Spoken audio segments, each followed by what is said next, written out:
Hello, everyone. Welcome back to Through Black and White Eyes for this special edition, an interview with a Newcastle scholarship, Adrian Janusz. I think it's how you pronounce his last name. I'm terrible with names. You know what I'm like. Absolute quality young guy, great head on his shoulders.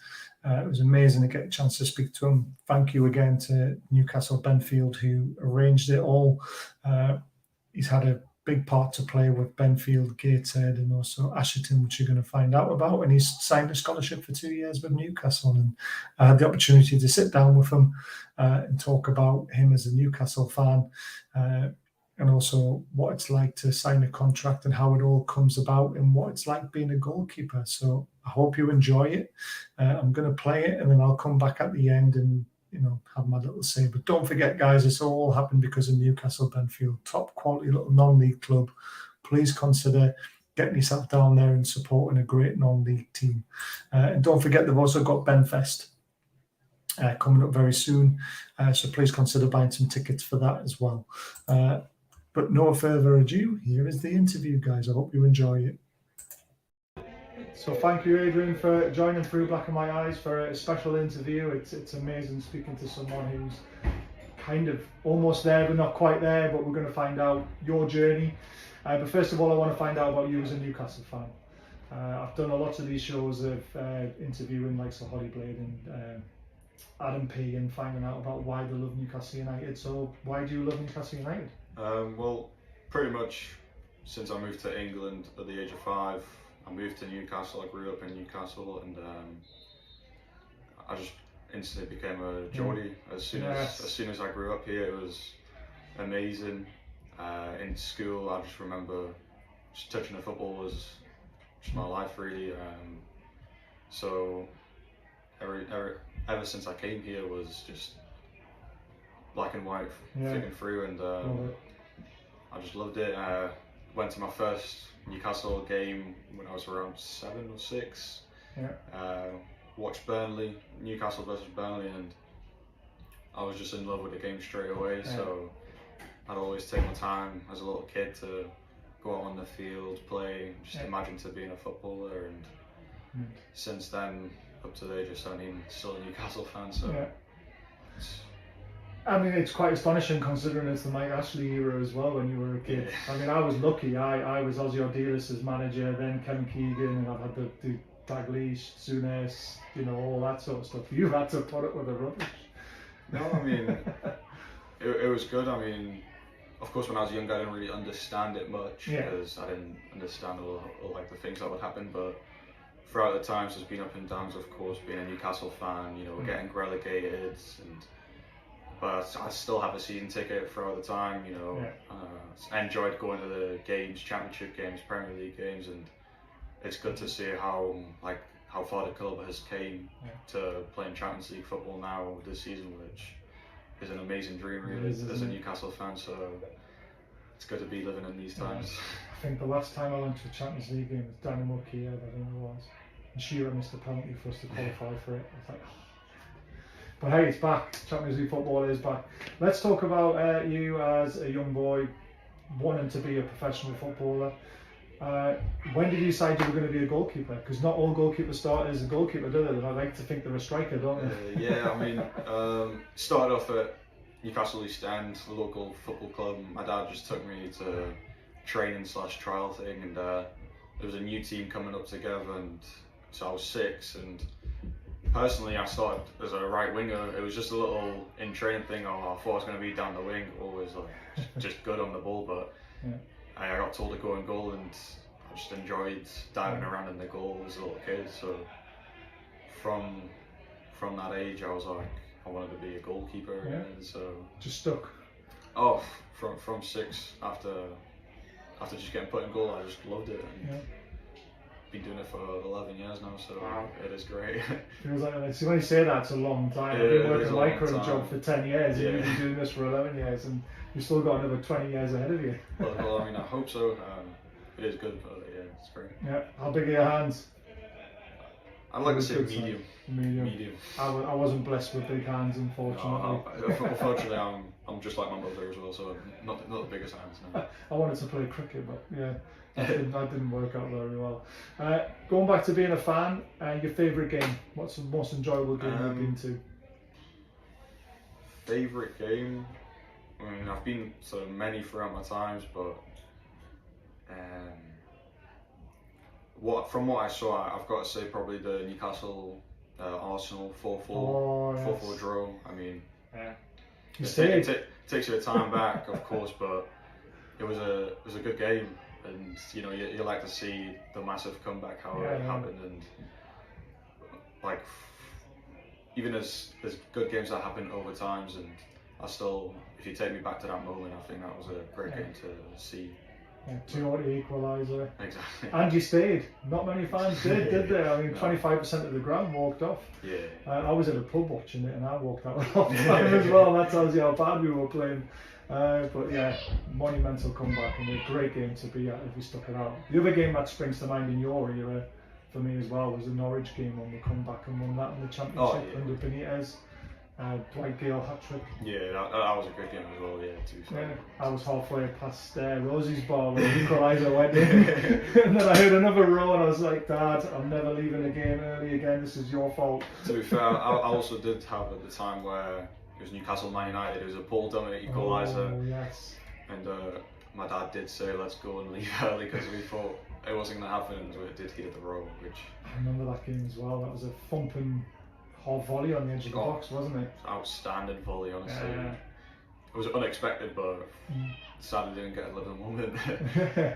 Crunched in the top corner. It did take a deflection, but hey, all good goals take deflections, don't they? Yeah. And it's an excuse for you guys as goalkeepers, so Exactly. I can't say that, can I? Can't. Never say everything. I love it. Well, we're at Newcastle Benfield today, a club that's close to your heart. You've been here watching the first half of me. There's 1-0 to Benfield. You have started. What's going on? What was your experience like at Newcastle Benfield, and would you obviously recommend them as a club for any young male or even female, because they have female teams as well, to come down and start their career here? Well, it started off a bit early. I mean, it was my teenage years, so I think I moved here when I was 12, so I moved when I was under 13s. I'd done my time 3 years till under 16, so I played grassroots football all the way up to under 16 football, and Wow. I think it's a great club because from the time I was at East End, I think I've developed really well over the 3 years. Yeah. Great coaches, loads of experience throughout this club. It's just an amazing place for like juniors football all the way to under 16, and luckily enough the connection from juniors to first team, the senior team, is really strong. So for our connections through the club, I got a chance to train with the seniors during pre-season, and originally I didn't have a club. I was hoping to sign a scholarship somewhere. I didn't get lucky, so I went, alright, I'll just play senior football and see how it goes, and I did. So I went from under 16 football to signing a non-league contract with Benfield, which was good, and I played pre-season. Unluckily enough, because of my experience, I didn't get to play, the league games, which didn't come through. But through the club, I got a few connections, of course. So there was a few free players from Gateshead, and originally from them, I went to Gateshead to have a see what it was like. I had a little test run around in training, and from there, Rob Elliott and the other rest said I should come over to the first team and just train, and from there they liked me. So through Gateshead I also got my connections with Asherton, another team in the league who've just been promoted, but pretty much from Gateshead, my coach Ian Skinner, he knows Newcastle Benfield really well, so he contacted them. I ended up signing for Asherton and then playing on the Saturday, and ended up winning on my debut when I was 16. So it was a great feeling. Keep a clean sheet. Kept a clean sheet, 2-0 win, and no, it was a great feeling because I never, even to play at a Northern League Division 1 side, I think it was a big achievement to play senior football at a young age. So I still enjoy coming to the Newcastle Benfield games, and I think it's just a great standard still. And then I got lucky enough to play for Ashton, of course, another great team in the league, and I wouldn't have got there without Benfield's connections, of course. So it was really good for my development as a player and as a person, really. So because of Gateshead and Ashton, that's where Newcastle, of course, comes through, and got scouted from Ashton and Gateshead, and done my trial, of course, at Newcastle, and then I luckily got signed through. But I would recommend Benfield as a good club, and got a good system for junior football, and then the connection for seniors it's a really good thing. So definitely recommend. Got a good gym. Oh, amazing gym. I do like to come here a lot. So steam room, sauna. No, I mean, they do have the little ice baths as well, but no, the gym's great as well. I do like to come here and do extra work, of course, while I still am training, but I still like to come here, and do extra pieces there and there, which is, it's good to still keep these connections with this club, because it's a really close club by me. It's a local, it's 5 minutes away, so I get to come here whenever I really want. And no, it's great. It's amazing. We were talking outside, you mentioned about the scar on your face, you got a bit of an injury there, so you've got to be a bit crazy to be a goalkeeper. Tell the guys what it's like to dive out at a person's feet to smother a ball, and what it feels like to do that. To be a goalkeeper, yes, you do have to be a bit crazy. I mean, you have to be brave. It's a position where you can't really fear, being stuck in. You have to get stuck in everything. And myself, as you say, I think I have a scar on my face. It's pretty visible, but no, I just have it in training. And I was training with the older boys, so I put some desire into it. And as a person myself, I don't really see fear in diving in people's feet. It's like a big attribute to myself. I like to say I'm pretty brave when I'm playing football, so I do like to dive at feet. And I just had to really, I had a one-on-one, I had to stop a shot, and ended up getting kicked in the face, but you stopped the shot. I did stop the shot in training as well, but that's all that mattered. And it's like a story happens because of it, because you're putting your face on the line and everything, but that's a part of being a goalie. So I've pretty much joined the goalie club. Something's actually happened to me by playing football, but no, that's how it happened. Love it, absolutely love it. Who was your hero growing up? Obviously being a goalkeeper, was it a goalkeeper, or would you prefer an outfield player as a hero? Well, my hero originally is Rob Elliott, and that's why there's a funny story how I do end up actually training with him and then meeting him. But I did watch Rob Elliott when I was younger, of course, and it was just a great role model to look at. I've always looked up to him, and Newcastle goalies, especially where the times have came. I've looked up to goalies, so also like Martin Dubravka, another Eastern European goalkeeper, which is like me, and he's a great goalie. So I do look up to Rob Elliott a lot, and always been a big fan. I've got his shirt hanged up in my room, signed, and it's his Irish top. But through a little boy, I've always looked up at Rob Elliott, really, and he still stands out to me because of his personality. He's a really nice guy, and of course when I met him, it was a great opportunity to use him as a person, because he's a really nice person around the building. And great goalkeeper, especially. He's still got it at the age he is. I mean, he's still a great keeper and deserves the respect he has. Says a lot about him. He stayed in the area as well, didn't he? After he signed for us, and then we let him go, and he's had it at Gateshead. He's had his time. He's set up a school as well, hasn't he? A football school. Is that right? So he does a little program, Newcastle Academy. So he helps there as well. But then, of course, director at Gateshead's a big thing for him. So. I mean, I got nothing but praise for him as well. To be fair, I think he was a quality lad, and he stepped in when he needed to.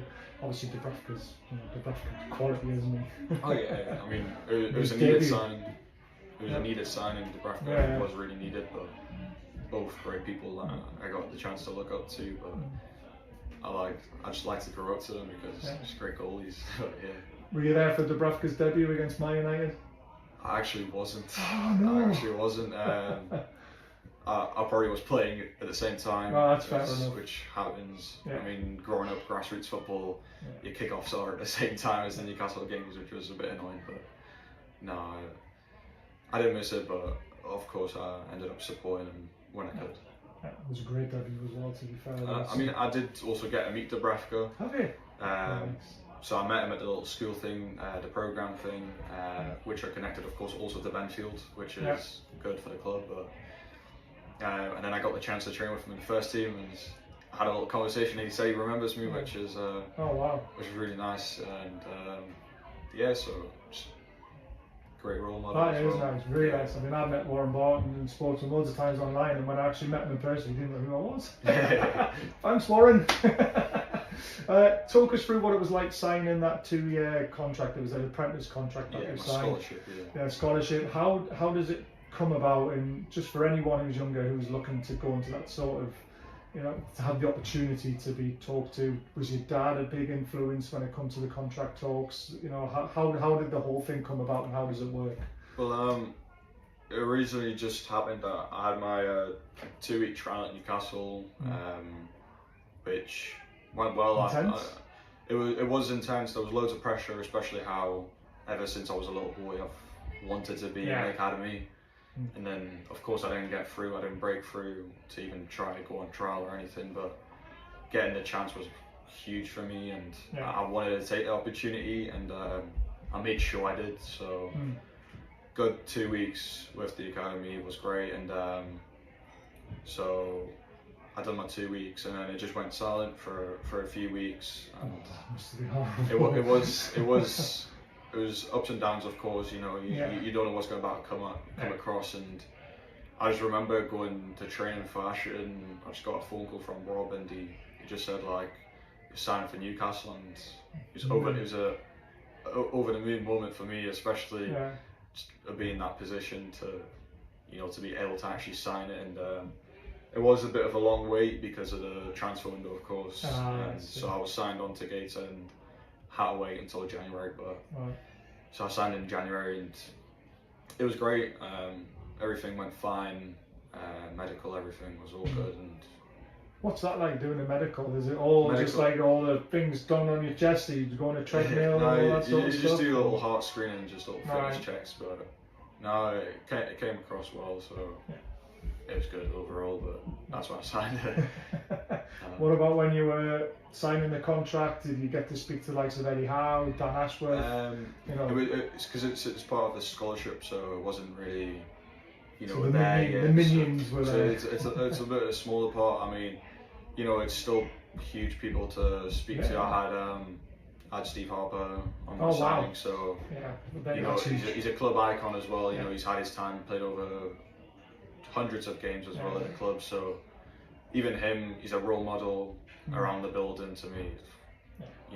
He's you can say he's a club icon, played Champions League football, which is the best number 2 we've ever had, to be fair. He was so unlucky to be a number 2 for so long. He's a great goalie, and to have him in and around the building, he's really good on the goalies, and that's what we like to call the goalie union, especially. But no, he's a role model to me still now. And so I had him in my signing, signed my family, of course, in my signing as well. And it took a while to get the papers sorted, and no, it went all fine, but that's how it really went down. Yeah. So you literally just rocked up to St James's Park, give me the pen? No, it was actually at the academy this time. The academy for that? It's not there yet. No. It's not the dream. You're almost there though. Like the dream is a lot closer than what it was a couple of years ago. It was far away, but there's still a massive gap to make as a professional, especially to get your first pro, because loads of competition. There's people who also want my position, and that's why there's loads of fighting that gets through, and it's what everyone's aiming for, really. So. Want those golden gloves, the number 1 spot.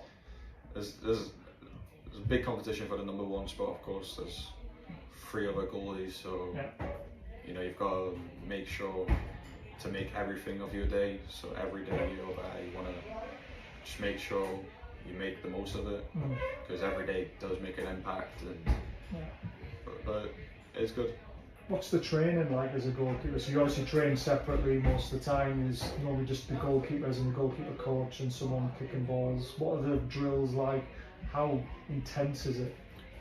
So we at the moment there's me and three other goalies, but so of course we got a goalie coach for our age group, and so we do our little plan session. We get of course our coach plans the whole entire day for us, and we have a few minutes either or up to an hour with a goalie coach. He does the training, good standard, everything's great about it, high intensity, everything technical, it's all great. And then of course you move into the team session, do bits with the team, so, you know, your match preparations for the next game. So like our friendlies coming up, we've got preparations coming up for it now, and just everything. It's good standard, always high intensity. It's great coaches, which best part about it really for your development. What's the hardest drill you do?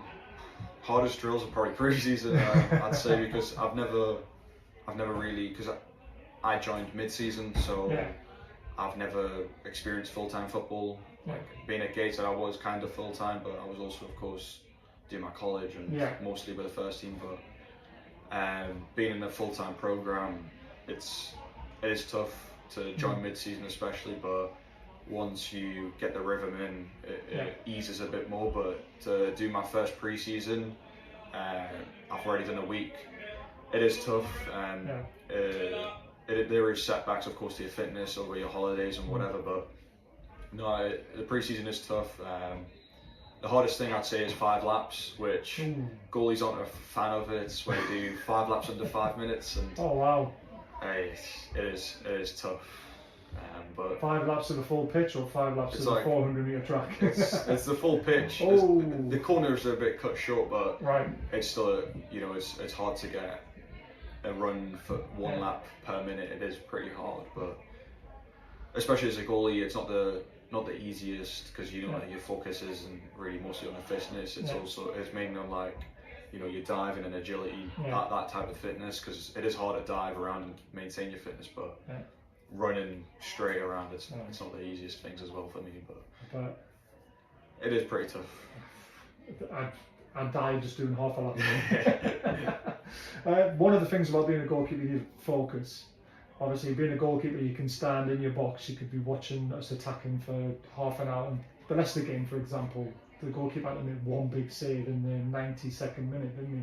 How do you keep your focus to be ready and switched on when you're literally standing in your box, having a cup of tea, watching, you know, us hammer some teams sometimes, but you've got to be called into action, aren't you? No, but I'd say focus is really important as a goalie, which it is a big part of your game, because how time goes on, I think football is raising the levels of standards a lot.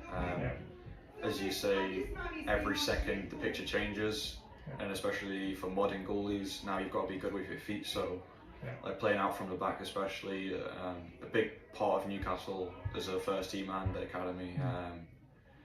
It is like focus. You need to be focused because every second something changes. So you've got to be on top, and then, of course, when the place down there, it's like, it's lonely, isn't it? It is lonely. You're by yourself, but you've got to be switched on for like the split seconds, because one counter attack could mean a 1-on-1. And you've just always got to be ready, and that's why you've got to try and keep your focus on the ball.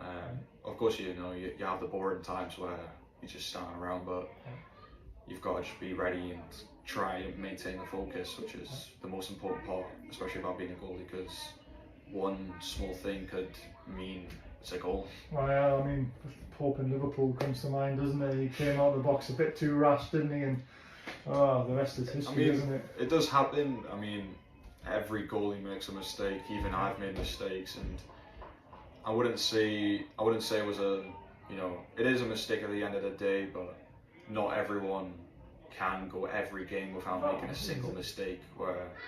That's why when you see people being harsh on the goalies, it's like the hardest one to take, because you can say, oh, a striker could miss 40 shots in a day or something, but they'll score one and a hero. They'll score one and a hero, but they won't talk about the other 39 and the miss. But then there's a goalie, he makes a worldly saves, but they don't talk about they'll talk about the one that he's messed up. One mistake, Yeah, it's a tough life of a goalkeeper, but that's how you've got to be mentally prepared for the job, really. So definitely. The last question is, what advice would you give to anyone who's younger who wants to be a goalkeeper? What's the one thing that you think is you've stood by getting up to this stage? What was the one bit of advice that stuck for you? And to get to the stage where I'm at, I'd always say patience is key, because from like my development as a player and my upbringing to being in this position, you've just got to be really patient, because from the age of 6 I wanted to get an academy, but I just couldn't. And it's always opportunity. When your opportunity comes, you've got to take it, and you just got to be patient to get a chance.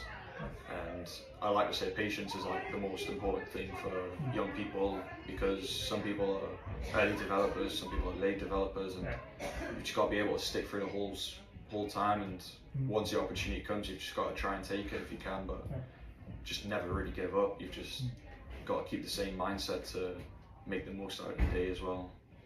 Great advice. Reminds me of Jamie Vardy a little bit.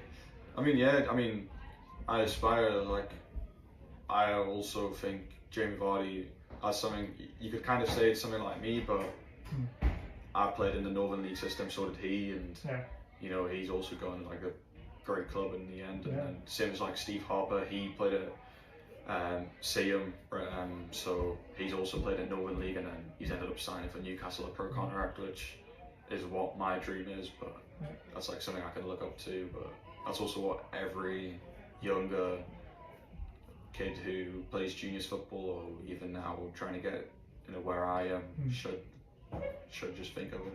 Yeah, I love it. Well, Adrian, thank you very much for your time. I really appreciate it. I hope you've enjoyed it. There we go. Adrian, where can we find you on Twitter? To